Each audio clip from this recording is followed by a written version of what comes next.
patune mees ju, kui ma üldse 78.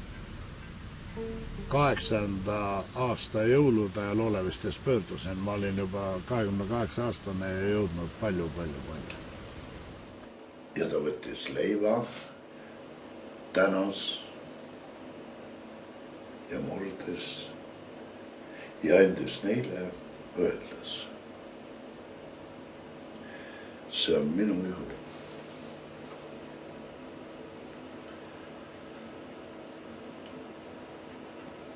Mis teie eest antakse.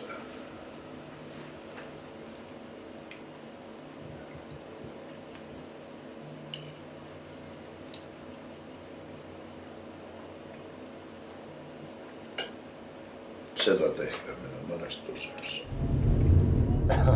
Mis sa sinna läinud? Nüüd me läheme siis Kiisupoega ostma. See toimub Gävle linnas, see on umbes 180 kilomeetri kaugusel Stockholmist põhja. Väga ilus Kiisupoeg, kelle nimi on Lady Gaga. Ja sen huset igen från bilden. Ja. Just Just det. Wow! Lady Gaga. Och det är frågan om kuidas Lady Gaga nime valisid nemad. Susanne ja okei.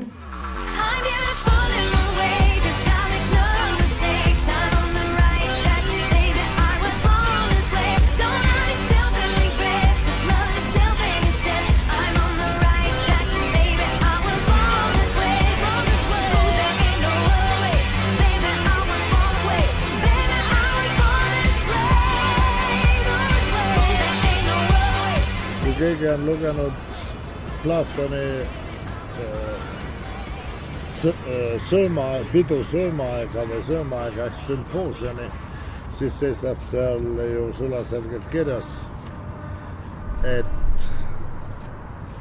algul oli 3 sugu, mees ja nais ja kesksugu ehk mõlemasooline. Neid inimesi sünnib üks inimene 30 000, circa 30 000 mehe või naise hulka ja katoliku kirik oli see ja kõik suured kirikud olid juba aegsasti sellele asjale mõelnud. Kui sündis sellise sooline väike beebi, kellel olid mõlemad sootunnused, siis lihtsam oli lõigata ära meessootunnus. Selliselt muuta ju invaliidiks inimene.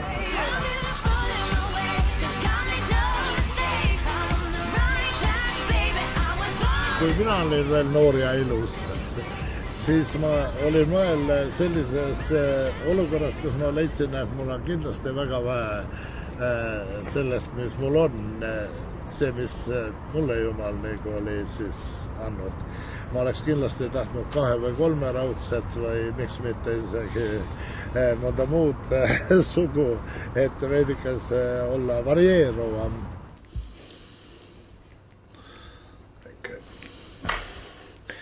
Peame sööma sellepärast, et 2. septembril läheb Lady Gaga esimest korda võistlustulle.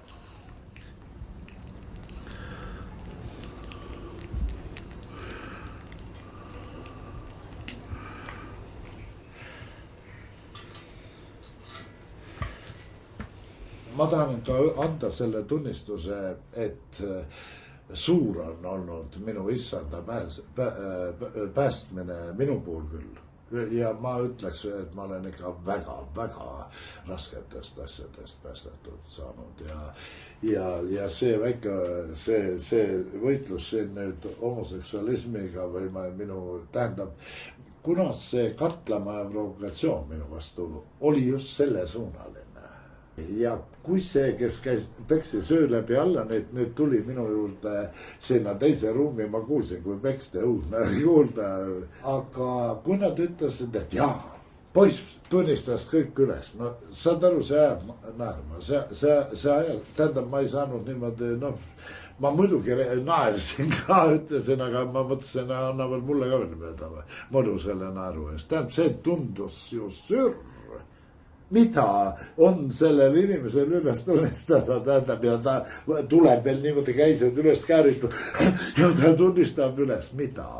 Ma olin inimestele ju rääkinud, kõik kirikus teadsid, olevistest teadsid, metodistest teadsid, kõik teadsid, et ma olen biseksuaalne ja millegipärast nad kõik leidsid, et just see seksuaalsus, kuna ma neid väga raskeid asju ju ei rääkinud, eks. Aga noh, see on ju huvitav, eks ole, see lihavärk ja kuidas see ikka läks ja mismoodi ja kui palju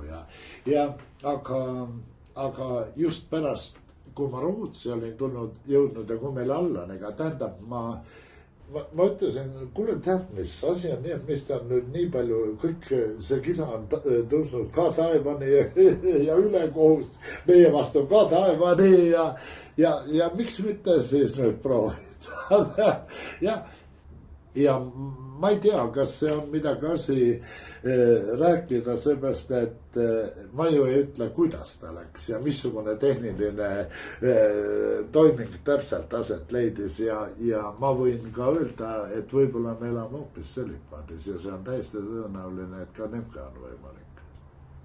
Nii et, aga see ei keela mulle ajamast oma pedejuttu. Sest see pedejutt käib asja juurde igal juhul. See ei saa olla, et üks normaalne endast lugupidav heteroseksuaalne mees, kes on endas väga kindel, et tema armastab naisi, hakkab äkki ahistama pedesid. Või ütleb, pede ei tohi seda teha, totat teha, kolmandat koha teha, see ei ole mees.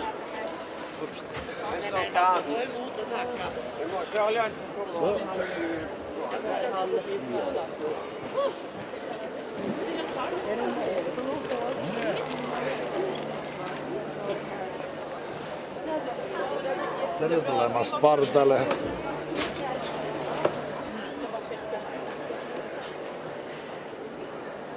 Võidu küsida, et mis sa siis nüüd endast arvad? No kes sina oled? Ma ei arva palju. Tähendab, asi on selles, et see kompott, see on kompott.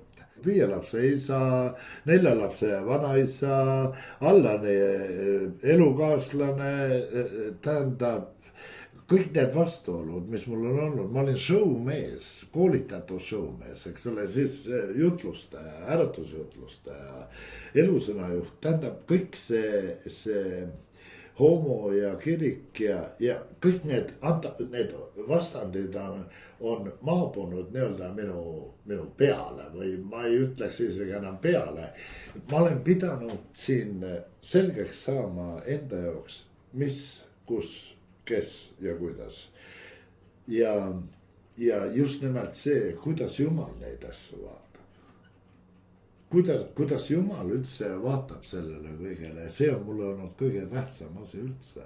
Ja muide Allan ka, Allan on muide usklike vanemate laps veel lisaks kõigele. Nad on baptisti inimesed ja nii edasi ja neil oli probleemi. Allan ütles nii kaua, kui teil probleem on, elage rahulikult seal Tallinnas või Paides edasi, et mina teiega kohtuda ei taha ja ta hoidis eemal ennast vanemaid umbes 15 esimest aastat.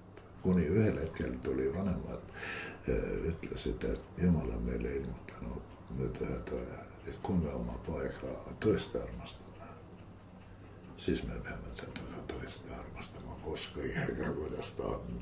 Ja mitte ütlema, et me armastame sind sel juhul tingimustega armastus, vaid tingimustega.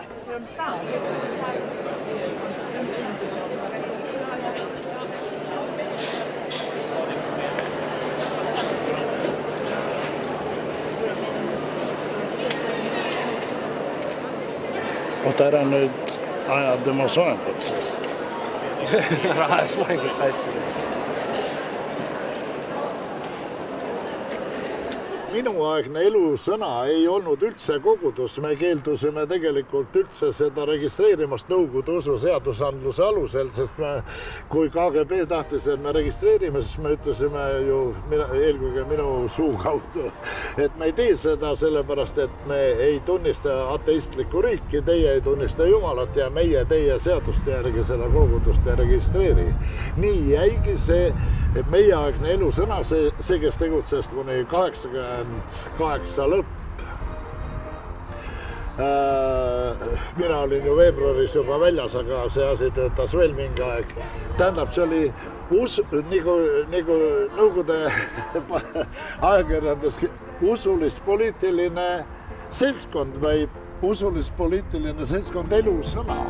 See on tema auks ja kõigile tema pühadele. See on rõõmulaul ja kõigile tema vagadele. See halleluuja võit Jeesus issand on, Jeesus päästja on ka taeva lahutuses.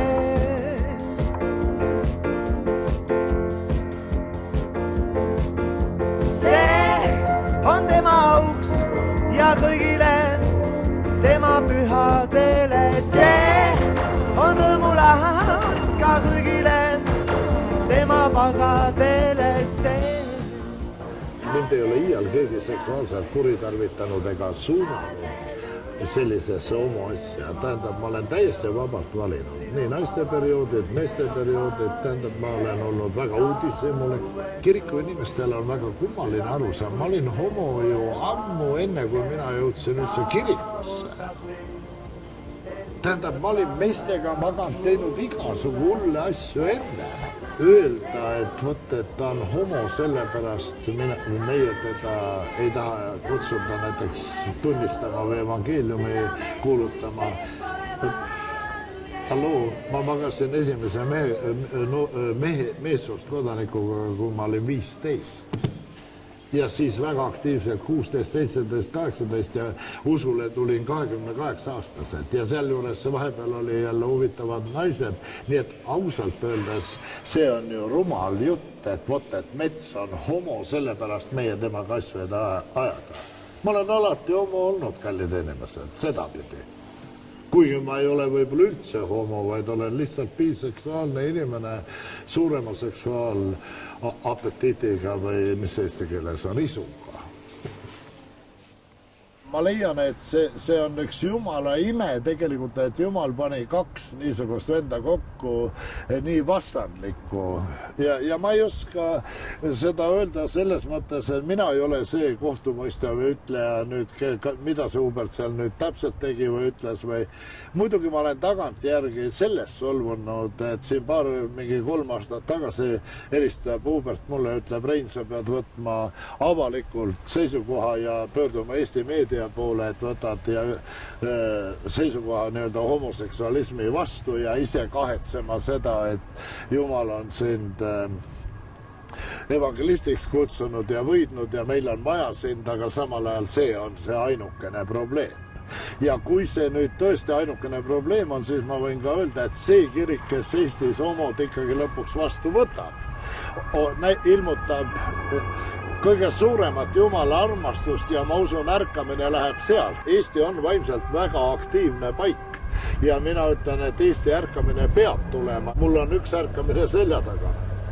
Ja paljud ütlevad, no näete, kirikus eriti, et no näete, mis viljad neil elusõna omadel siis Rein Metsal ise oli homo ja Joel Steinfeld oli pedofiil ja Hubert Jakobson hoopis korduv abiellu ja Mart Metsal on süstemaatiline kiimakott terve eluaeg olnud ja Albert Türmpu on lihtsalt tarkpüks. Meie küsimus ei ole olnud see, et mis viljad. Jumal andis meile meelevalla sel ajal teha asju ja pärast seda oleme me elanud täiesti tavalise inimese elu, igaüks kuidas on osanud.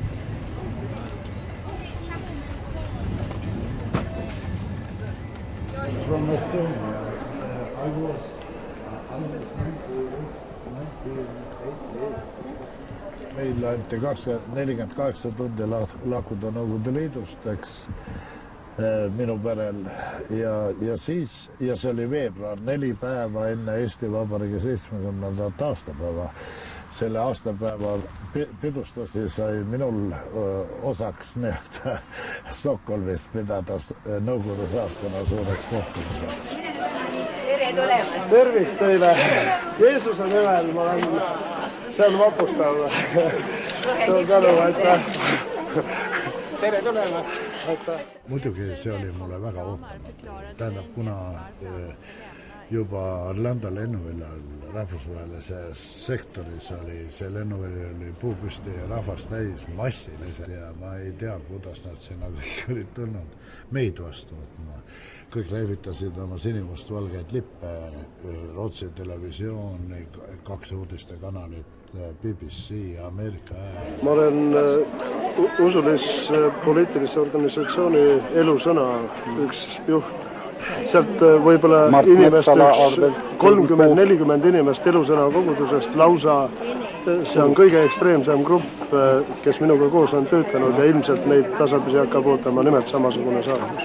Üks vahejuhtum oli see Remetjevo 2 lennuväljal, kui enne oli juba lastega ja kotikesed olid juba peale laaditud, aga lastega lennukid repil. Äkki need olid Moskva KGB-lased, need kutsusid mu kõrvale. Snimi sapagi, võtta oma püksid maha, kumarda ette, siis pandi mingisugune niisugune masin mulle või see ora sinna tagumikku. Ma algul ei saanud aru, milles üldse asi on, et mul ei oleks mikrofilm analavaste. Ja kui ma siis olin oma püksid seal kogu selle protseduuri neil ära teinud, siis ma ütlesin neile need kuldsed sõnad, et ärge iial unustage viimane, mida ma teile näitasin, oli minu tagumik. Siin selles kõnetoolis ma tõstin oma käed ja ütlesin Jumal õnnistagu Eestit ja Rootsit. Reinfeldt senare initiativtagarna till Halta och See on tõeline kuning. som gärna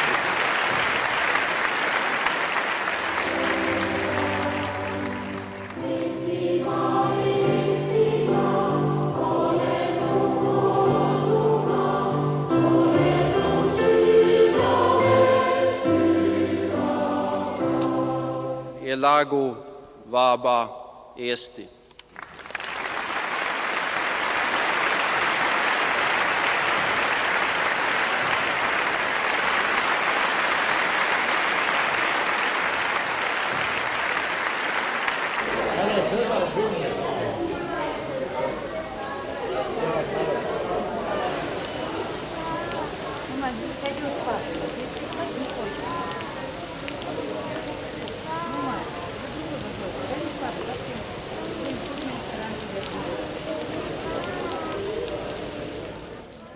Ja vot kui Allan siia, kui me Roomas tegelikult kohtusime seal, siis kui ma kuulsin seda, et Allan oli sattunud hullumajja pärast kohe seda, kui mind oli välja saadetud ja seal hullumajas olid kaaspatsiendid tegelikult KGB palgalised kollid või nii edasi. Žileti ja skalpelliga olid nad tal kõri peal ja ütlesid, nii, las me nüüd toimetame sinu kallal seksuaalseid asju. Mets on suga ju kõiki niikuinii teinud. Ja kui ma siis seal Roomas sellel kohtumisel Allaniga kuulsin neid kõiki Allani lugusid, siis see puudutas mind kohutavalt just sellest küljest, et kui palju on pidanud Allan läbi käima nüüd selle idiootse loo pärast, kuna miks valiti Allan on mulle siiamaani mõistatus, miks just tema ja mitte keegi teine. Ja vot siis hakkas juba Roomas tegelikult ma tundsin, et mul on selle inimesega, ma ei oska öelda, mis, vot siis nagu hakkas minu ma tundsin, et kõik ei ole minu süda peale üldse mitte korras, siis seal ma tundsin äkki, et see inimene on mulle kallis, väga kallis ja selles üksilduses, kuna ma isegi kui ma oleks oma enele tahtnud seda nii väga jutustada, vaevalt, et ta oleks sellest nii väga haaratud minu südame ja hingetunnetest. Nii et kui me sinuga siin olime, siis ma olin nagu kuskilt rõõmus sellepärast, et mul oli keegi sõber ammusest ajast nüüd Eestist, kellele ma sain äkki avada või ma nagu kõik avanes pärast seda, kui me saime seda sinuga rääkida.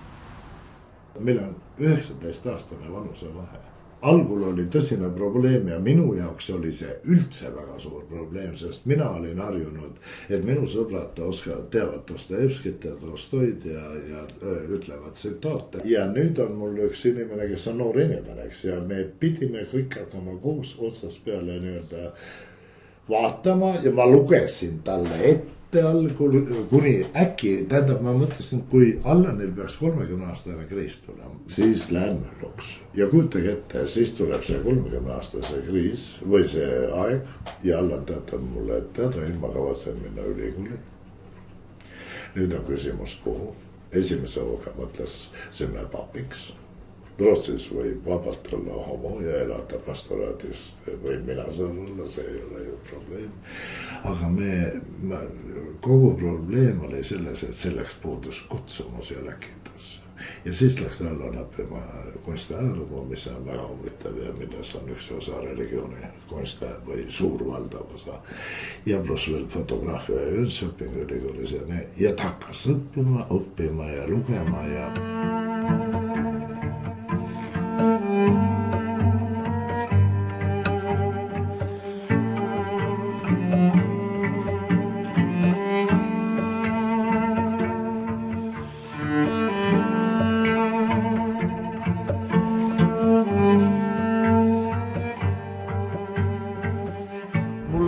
Pühitsus on aegu ja kõigil kirikuinimestel on neid olnud, pühitsuses on olnud tõuse ja mõõnasi, aga usu küsimuses ei ole ma küll märganud mingisugust suuremat muutust. Alati kui ma olevistesse lähen, siis ma tunnen, see on ämma või kuidas öelda, sünnitusmaja, kus mina sündisin vaimselt. Iseasi on, tähendab, pole tähtis, kus me ju tegelikult sünnime, kirik on ju selleks, et inimesed saaksid tulla vaimselt sündida ja häda neile, kui nad seal vaimselt surevad. Ja evangelisti ülesanne on üldse kuulutada inimestele, minge kõike maailma, ärge istuge kirikus ega laulge kooris ega tehke seal kogu oma elu lastetööd või mingeid haige hooldust või nii edasi. Kellel see kutsumus on kindlasti, aga reegel on minge välja maailma, kuulutage evangeeliumi kõigele loodule.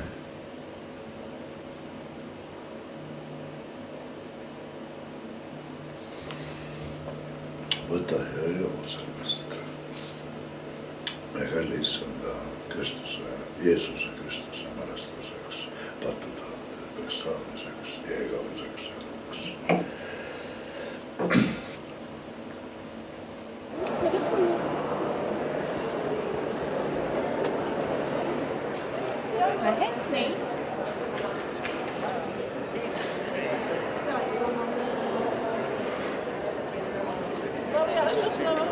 Vi ska titta på dig.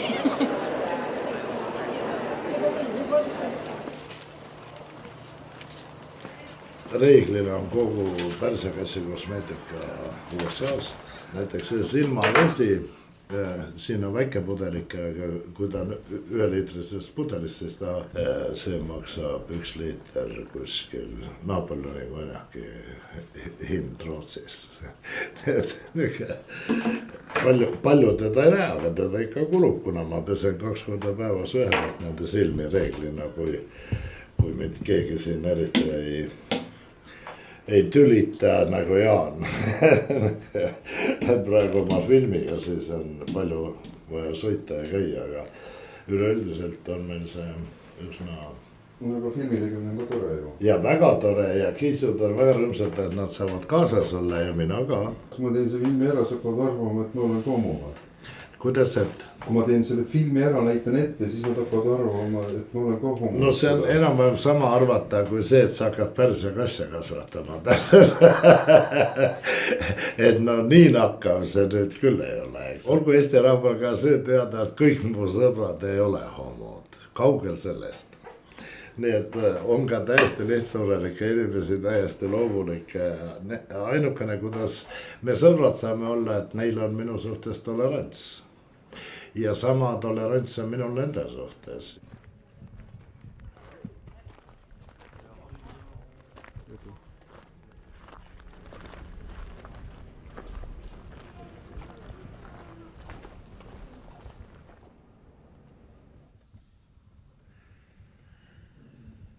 ma ei tunne ennast üldse patusena, sest minu patud on kandnud Kristus üle pea circa 2000 aastat tagasi Golgatal ja seal on minul üsna väike roll mängida. See on enne tehtud, enne mind ja seal on see, mida ma usun. Usk on Jumala and ja usk ei ole meist enestest. Me peame uskuma seda, et Kristus on meie kohta käiva võlakirja kustutanud selle kõigis punktides. See oli meie vastu ja seda kõrvaldas tema, seda ristikülge naelutades.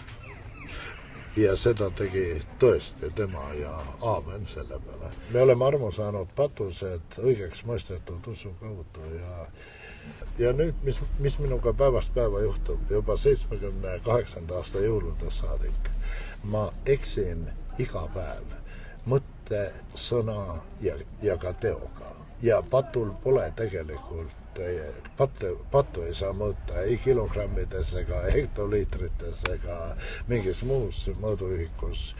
Patt on patt. Tähendab, ja patt on tegelikkuses üks mööda laskmine, mööda tabamine, mööda tegemine, mööda ütlemine, mööda mõtlemine.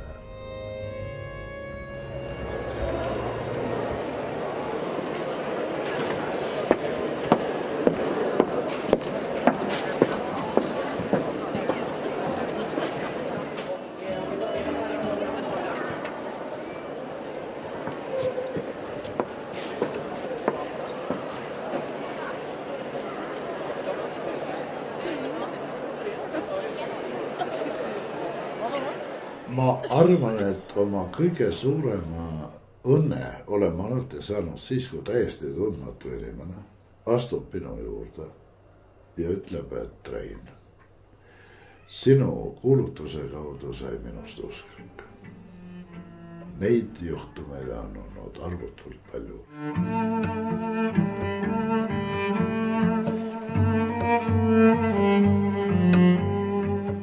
Üks asi, mida Allan mulle ükskord ütles, mis mind tohutult vapustas.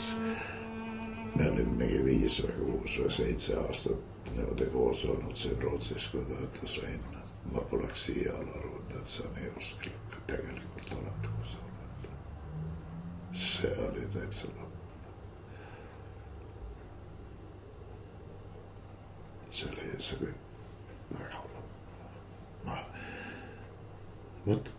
Vot sellised hetked on need, mis tohutult võtada tuleb äkki.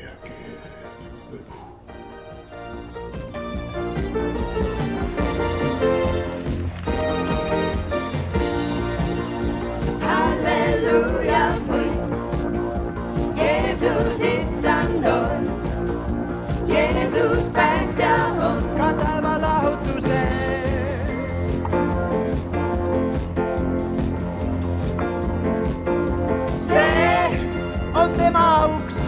Ja kuigi